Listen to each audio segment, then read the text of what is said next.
Outsourcing is not easy. It's not like you just hit a button and suddenly someone else is doing the job for you. You find outsourcing in-house involves building a structure, systemizing that structure, and then gradually, once you yourself have a total handle and control over how that structure works, how that procedure in your business works, then teaching someone else to do it.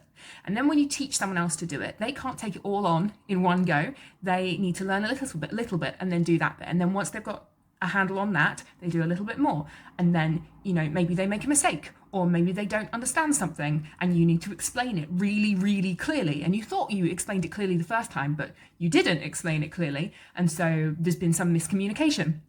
And that process needs to happen usually real time in your business. So I'm doing this in my serviced accommodation business at the moment. My business is still quite small, but if I systemize the business from this stage and outsource at this stage, then it will be much, much easier to scale from here.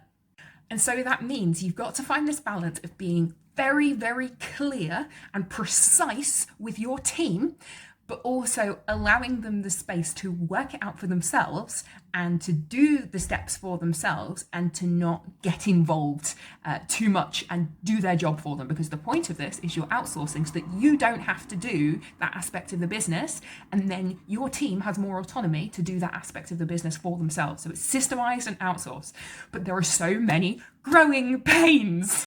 So I have a pre-check-in system. I have pre-check-in software called Charge Automation, and this automatically gets sent out to all of the guests so they can complete their details of confirming how many guests are going to turn up at the property, their check-in time, why they're staying, their contact details, and if they want to check in early or late, all this kind of information, and authorizing a hold on their card details for a deposit if there's any damage or they have any upgrades or anything like that.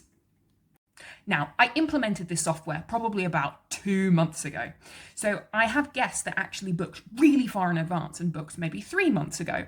And so when they booked, it wasn't listed, it wasn't on my listing on Airbnb or Booking.com or whichever platform they used, that there was this software. So the first step is that we have to find out, look, is this person exempt from filling out this automated software because they booked far in advance? Now, the second thing is I have a messaging system, which is not fully automated yet.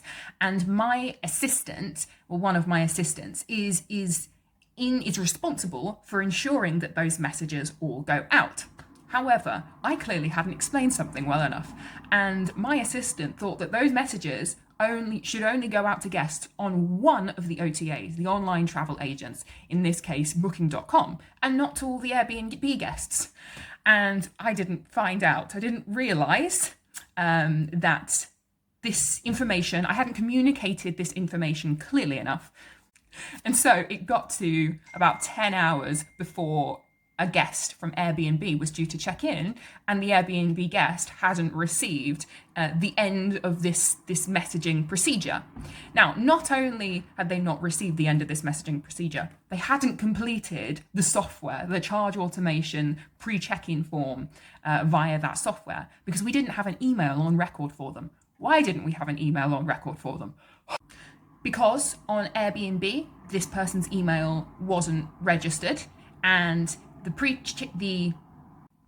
the string of messages hadn't been completely sent out to that guest. And so my assistant, who was still learning the ropes of this process, hadn't picked up that the pre-check-in form hadn't been completed, and hence sent the link manually to this person.